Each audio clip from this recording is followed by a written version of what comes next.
L'événement attire des participants de tous horizons, des leaders politiques aux milliardaires. Et cette année, une foule impressionnante de 3000 personnes se sont réunies pour échanger des idées et partager leurs visions. Imagine-toi au milieu de toutes ces voix, toutes ces histoires qui s'entrelacent. Les discussions s'articulent autour de thèmes cruciaux, comme la confiance, la croissance et la durabilité. Ces enjeux deviennent des quêtes pour dénicher des solutions qui pourraient transformer notre monde, un pas à la fois. Et chaque voix compte dans cette recherche d'un avenir meilleur. Cependant, malgré le retour de Trump sur la scène internationale, une tension palpable flotte dans l'air.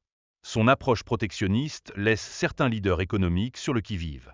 C'est comme une ombre qui plane, rappelant que le chemin vers un consensus n'est jamais simple.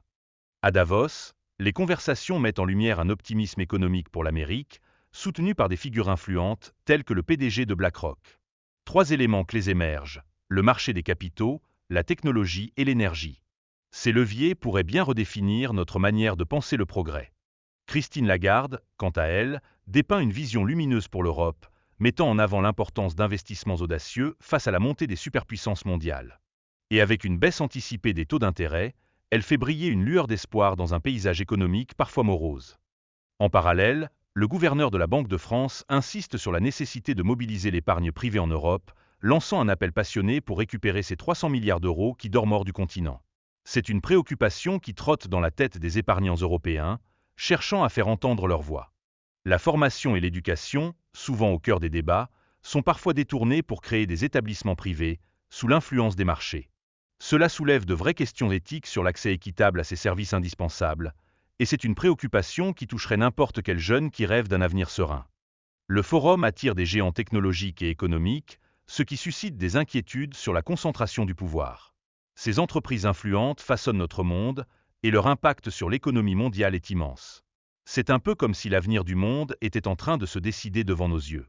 Davos, c'est ce carrefour où l'élite mondiale se rencontre pour prendre des décisions qui résonnent bien au-delà des frontières.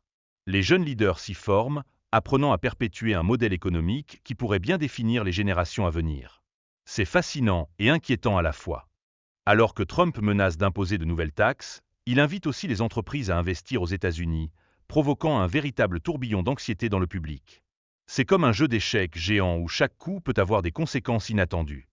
Les critiques fusent à l'encontre des leaders européens, jugés manquant de compétitivité par rapport aux États-Unis, avec des accusations selon lesquelles ils ne soutiennent pas suffisamment les produits américains.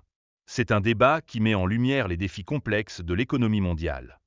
Et concernant l'Ukraine, Trump évoque des avancées diplomatiques possibles. Cependant, cette promesse pourrait se faire au détriment des intérêts ukrainiens, notamment en ce qui concerne une éventuelle annexion. C'est une réalité troublante qui rappelle que chaque décision peut avoir des ramifications profondes.